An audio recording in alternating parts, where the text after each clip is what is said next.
So in this house, we're renovating the kitchen, a little bit of this living area with the fireplace, and in here, what would be the dining room is really not getting touched too much. There's a tiny bit of work, so I have some floor protection down in there, but I want to protect this space from this area over here where we will be renovating the fireplace, moving some lights around, a little more drywall work, and some dust. So I'm going to show you how I seal this off with the Zipwall.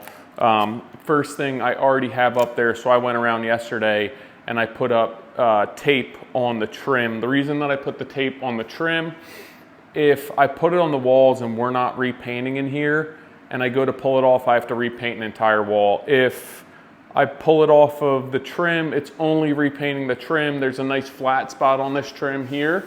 So it's nice and easy to tape my plastic right to that. So I'm using the green frog tape. I like this, it holds up well. It's durable, it's not too expensive. The chances of it pulling the paint are less likely than a standard masking tape, but it'll also hold better than, say, a yellow frog tape or a delicate surface tape. So I like this. I did that yesterday, and then I wrote up here for Justin which areas are getting zip walls, which are just plastic. So again, make sure that that's clean. I'm going to install this on that flat area, press it all in, seal it up nice. And then the next thing I'm going to do, I'm going to cut the plastic to size. So I want to be able to tape mostly onto the tape itself. I don't want to be taping onto the trim. So I'm going to measure inside to inside of the tape. I know what you're thinking. Why the heck is he being so precise while measuring poly? Well, the truth of the matter is, I've found for long-term durability, the 5mm poly is just too heavy to fold under itself and then tape off. It doesn't hold up. So I like just cutting it to the exact size I need and then having one layer under the tape. I have 73 1/4. I'm going to cut that to give me a little bit of wiggle room in case I don't cut that square. But essentially, I just want that to lap over this a tiny bit. So the bulk of my tape going on top of that. A lot of people ask why I don't just tape to the trim. It's really hard to get a good seal once you have the overhang on the tape, on the plastic with the tape. You only really are taping on like a 1/2 inch or so. And I really want to get a good grab on this trim. I'm setting this up. It's going to be up for a few months. I don't want this to pull down. So this on here, it's going to protect when I tape with a less expensive tape over top of this, but also this is going to hold up. So that's why I do 2 tapes rather than just take a masking machine with tape something up. For me, this works better. It holds up longer. Like I said, it's probably going to be there for 3 months.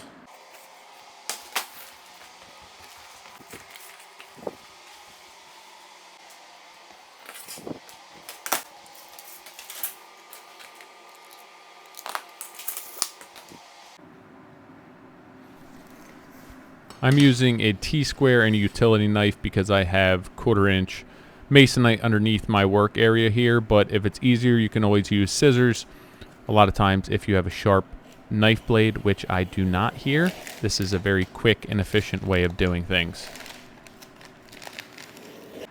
I have my plastic cut to length. I'm going to take a few pieces of this frog tape and I'm going to skip tape this up.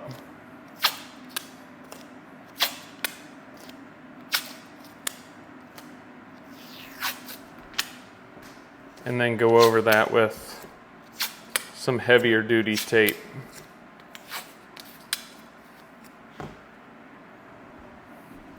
I'm not worried about the length of this quite yet.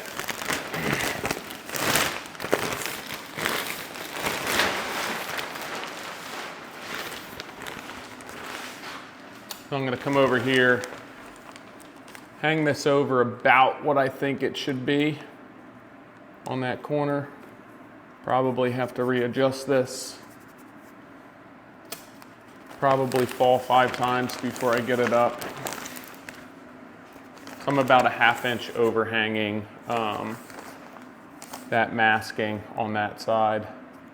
About the same here.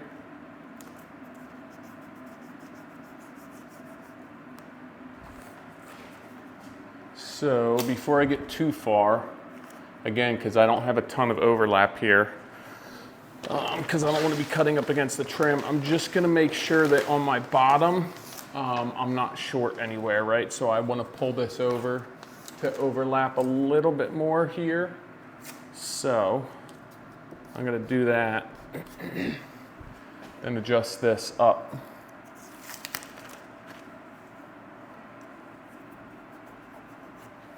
I'll check the other side too, make sure I have enough overlap here. Which I do, I'm right there. So then I'm just gonna skip tape this in a few sections just to keep it where I want it. And again, then I'm gonna go over this with a heavier tape that's gonna hold up long term.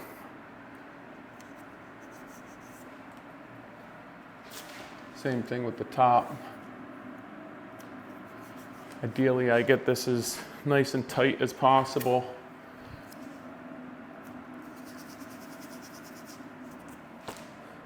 Okay, so now I have it square. The top's good. I have it square there. I'm gonna use, you can use duct tape. This is a tape meant for poly film, but this will hold up because this is going to get air pressure against it. I'm gonna have subs myself coming in and out of here. So this will hold up to a lot of abuse on this plastic wall.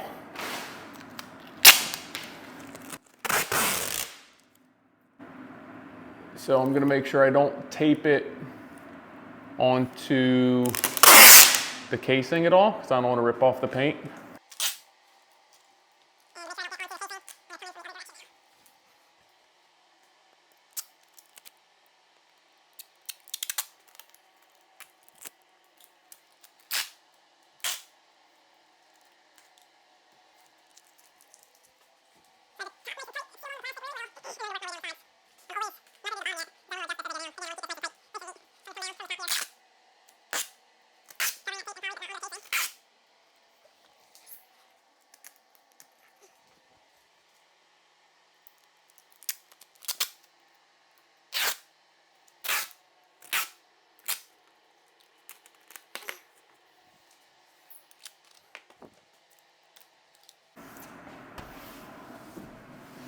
You can see the way that I did that, I kept it nice and tight, like a drum.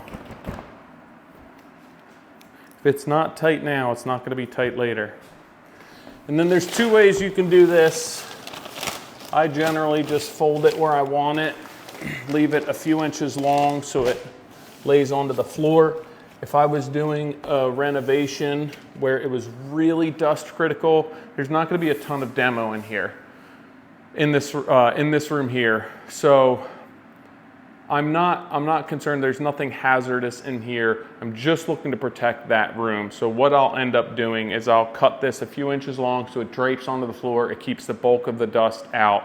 If I were doing a lead renovation or there was furniture in the other room, what I would do is I would tape the bottom of this. If I put a zip wall here, I would tape over so that you could still open that up to seal it at the floor as well. But for this, again, it's really just keeping dust and debris from traveling into this room. They cleared the room, the floor is protected. Everything will get cleaned at the end of the renovation, so I'm not necessarily concerned with making it that tight. I'll have an air scrubber in here as well. So what I'll do is I'm just gonna keep this probably 3 inches longer than when it meets the floor, and then I'll get my Zipwall on.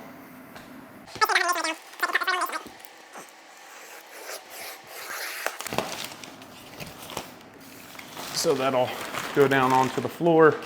Now I could finish taping this.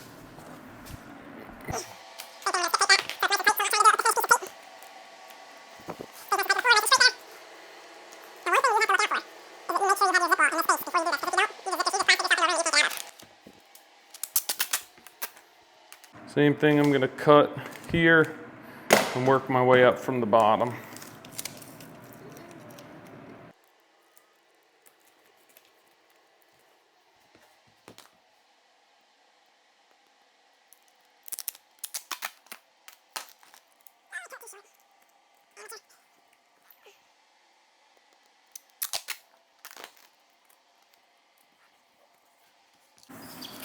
You can see I'm sealed onto everything nice and tight. This is nice and tight, it's not loose, it doesn't have really any wrinkles. Now I'm going to take a Zipwall and install that. It's also very helpful that this is tight to install the Zipwall. If it's loose, it's not that easy. So again, I left that long on the floor. I'm not going to tape that in this renovation. So I want to lay this out so it's at the floor, not necessarily at that longest point, because then it's going to be hard to zip and unzip. So I'm essentially coming right up past the tape there, and that'll put me where I want.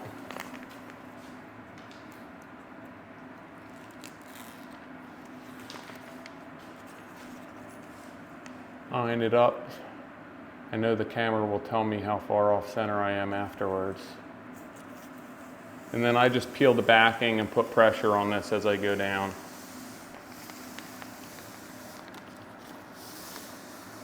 As straight as possible helps it function. Again, this is where having that wall nice and tight comes into play. It makes this a lot neater and a lot easier.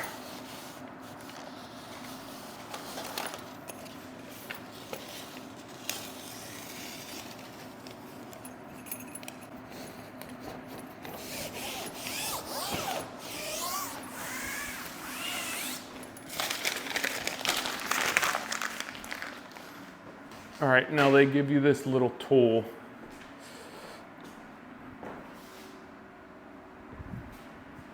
They give you this little tool, and it has 2 blades in there, and you pierce that through the plastic, and then it cuts a 3/4 inch slit of the plastic out on either side, on the back side, on the zipper, so that when you open and close that zipper the whole time, it doesn't get hung up in there. So I lift this up, make sure that it's sealed.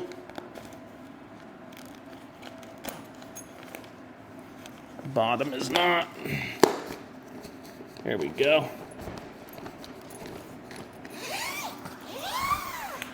I'm going to poke this in here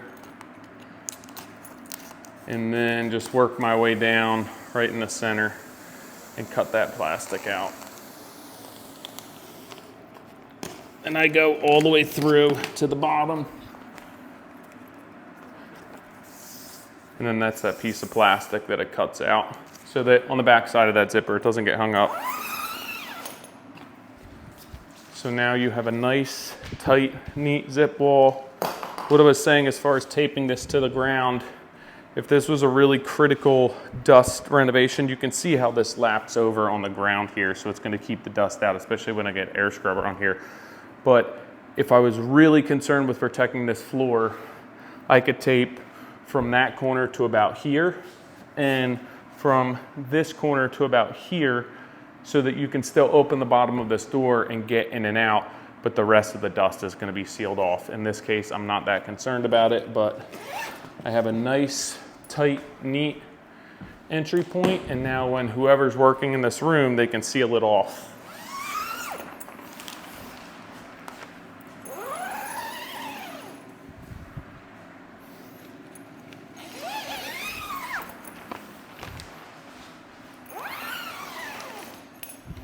That's it.